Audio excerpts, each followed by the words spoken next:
Welcome to AI Peer Review, the show where we really get into the weeds of AI research. We try to pull out the key insights, yeah. Exactly. Find those moments that make you go, aha. So today we're looking at vision foundation models, VFMs, super exciting field, but also pretty complex. Definitely. Especially when you try to get all these different really powerful models to work together. Right. It's a huge challenge. How do you make them collaborate effectively? Get one cohesive understanding from, all these specialists. It's like you've got, I don't know, a fantastic painter, a detail-obsessed surgeon, and maybe a map maker all looking at the same scene. Okay. They're all brilliant, but they speak different languages, focus on totally different things. How do you blend that into one single useful report? That's kind of the challenge here. That's a great way to put it.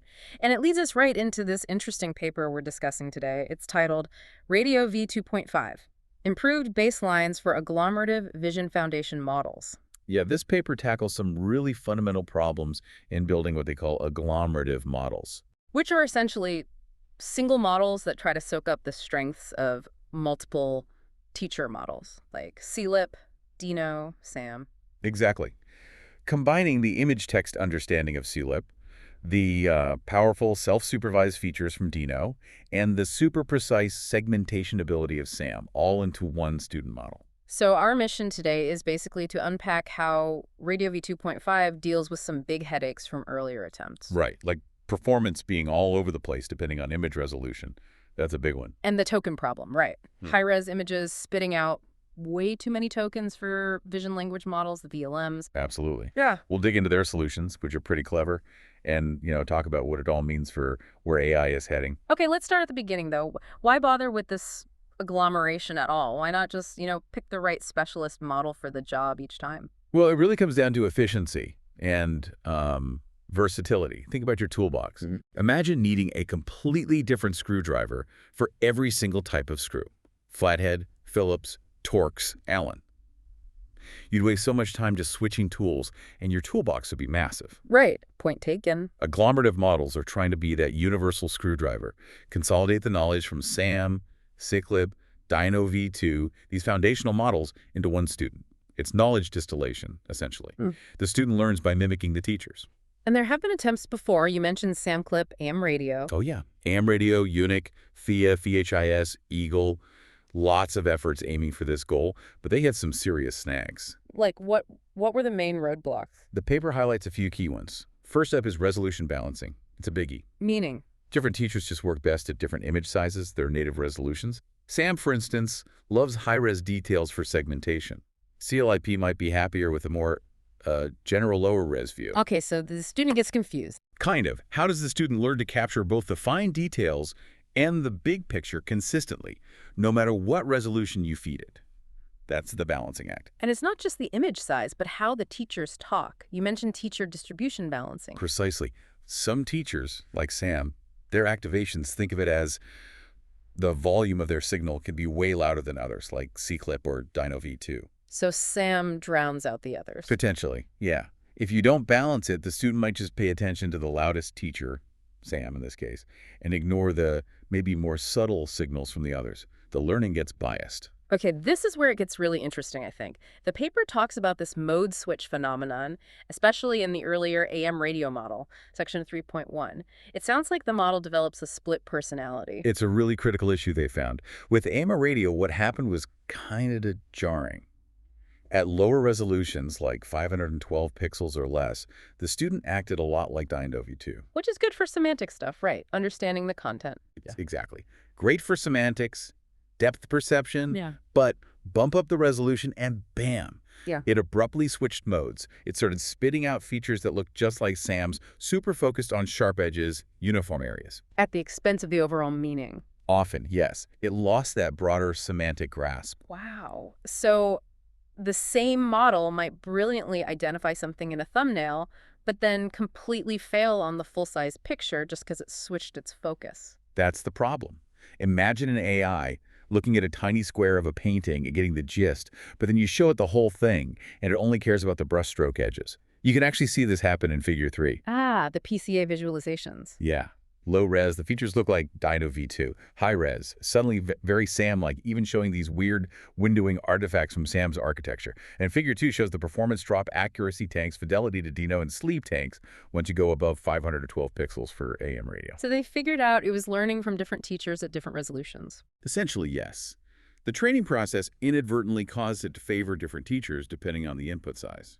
Okay, challenge number 3, the token count problem for VLMs. High-res images mean tons of tokens. A massive number of visual tokens, and that's a killer for the attention mechanisms in VLMs. They have quadratic complexity, so the compute explodes. Leading to sequence overflows, the language model just chokes. Exactly, just can't handle that many inputs. People have tried things like pixel unshuffling to compress the tokens. But that can lose details. So it often does, yeah. Especially fine details. And it's not very smart about what to compress. Like a big patch of blue sky probably doesn't need as many tokens as a patch full of text, right? But simple methods don't adapt. And that paper makes a key point here. Finding one, using tiling for high-res images, which is common in VLMs, is actually pretty bad. It really is. It makes the vision encoder lose the global picture. It only sees small squares, not the whole context. Figure 4 shows how inconsistent tiling can be, and Table 2 quantifies how it hurts scale equivariance. The model doesn't understand things consistently at different scales. Okay, so those are some serious challenges. Resolution, teacher balance, mode switching, token counts. How does RADIOv2.5 start to fix this? Figure 1 kind of lays out their solutions, right? It does. It's a good overview. Let's start with Solution 1, Multi-Resolution Training, Section 4.2. This tackles that mode switch head-on. How, Wes? By making sure the student sees everything at all sizes. Basically, yeah. The core idea is simple. Make the student learn from all the teachers, consistently, across multiple resolutions during training. But how does that work practically? Dino V2 is flexible, you said, but CLIP and SAM have their preferred sizes. Right. So for Dino V2, it's easy. It can infer at any size. For CLIP, they run the student at multiple resolutions, then interpolate or squash the student's features down to CLIP's native size for the comparison, for the loss calculation. Okay, makes sense. What about SAM? You said its features break if you interpolate. Exactly. SAM was the tricky one. Their solution was quite clever. Instead of shrinking SAM's output, they inflate the input image. They take smaller images, pad them out to SAM's preferred 124 by 124 size. SAM runs inference on that big padded image. Then they crop out the relevant feature region corresponding to the original smaller image. So you get SAM's high-fidelity output without squashing the details. Sounds computationally intensive, though. It is, which is why they did it in stages. Stage 1, low res, 256 by 256. Stage 2, medium res, 432 by 432.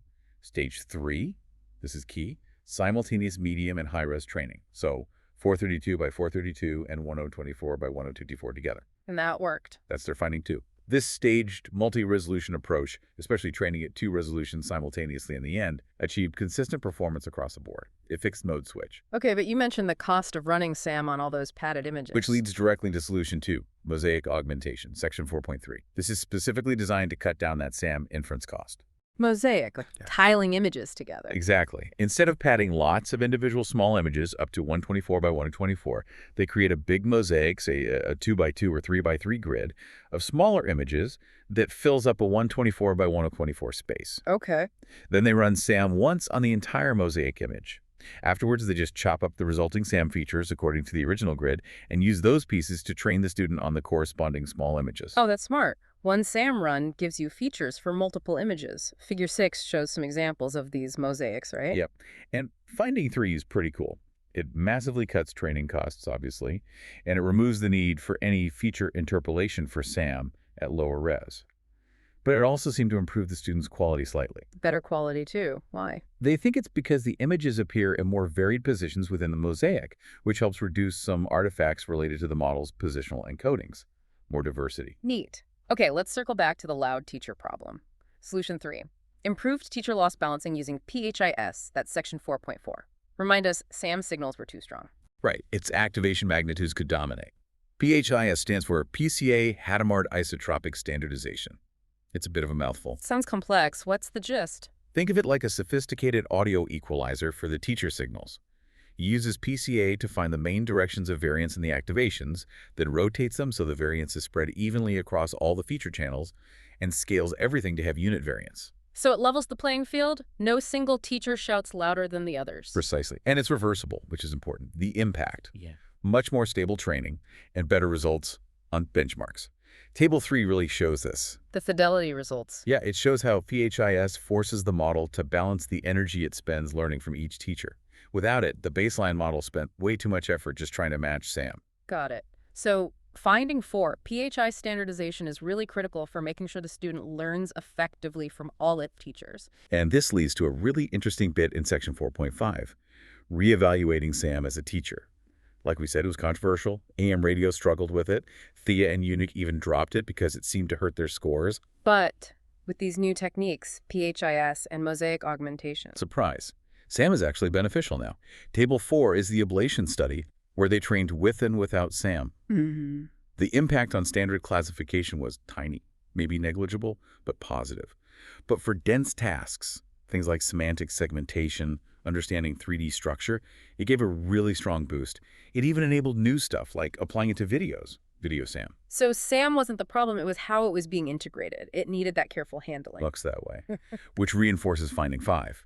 All the teachers, including the tricky ones like Sam, contribute something valuable, making the final student model much more broadly capable. Okay, moving on to the VLM integration. Solution 4.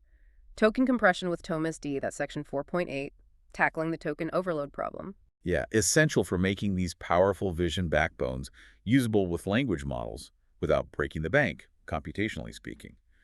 The goal is efficient high-res integration. And TOMAS-D, how does that work? Merging similar tokens. Right. It uses something called bipartite soft matching.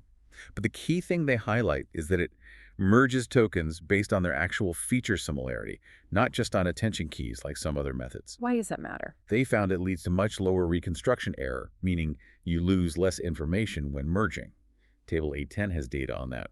They also found it worked best to apply the merging right at the end of the vision encoder rather than doing it bit by bit within the layers. Table A4. Makes sense to compress the final output. Figure 7 has those cool visualizations, right? Before and after compression. Exactly. You can literally see how it intelligently merges tokens in, say, large background areas while preserving more tokens for the important stuff, like objects or text.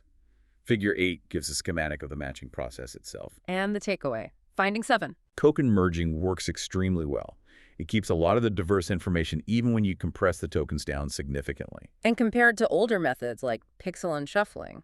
Table 6 shows it clearly outperforms pixel unshuffling on VLM benchmarks. Better efficiency, better quality. Big win for VLMs. So putting it all together, what are the broader implications? They talk a bit about feature selection in section 4.9. The model gives you a summary vector, but also all those patch tokens. Right, for different kinds of tasks, image level versus dense prediction. And finding 8 is super important here. Just taking the final layer features isn't always enough. Using features from intermediate layers gives a big boost, especially for dense tasks, but you need a non-linear head, like a DPT head, to really make use of them. So a simple linear probe on top doesn't cut it. You need something more sophisticated to unlock that richer intermediate information. Exactly. The info is there, but you need the right tool to extract it. And you see the cumulative benefit of all these ideas in Table 1. The main ablation table. Yeah. Multi-res training adds a bit. Switching to SIGLIP helps. Bigger backbone helps. Token merging helps. Each piece contributes to better performance across the board. ImageNet, 80, 20K segmentation, VLM stuff, it all adds up. Okay, the big question. How does RADIOv 2.5 actually perform against other state-of-the-art models? For dense tasks, like segmentation, Table 8 makes a strong case. RADIOv 2.5 models consistently beat other agglomerative approaches, SAM-CLIP, Thea, Unique, Unit. And you mentioned efficiency earlier. Yes, this is really striking. Look at Table A6. Their smaller RADIOv 2.5b model, just 98 million parameters, actually outperforms the massive Dynov2G reg model, 1.1 billion parameters, on ADE20K segmentation MIU. Wow, that's hugely more efficient, getting better results with less than a tenth of the parameters. Pretty remarkable. Shows the power of smart distillation and architecture design, not just scale. And for VLM evaluation, paired with language model. Similar story.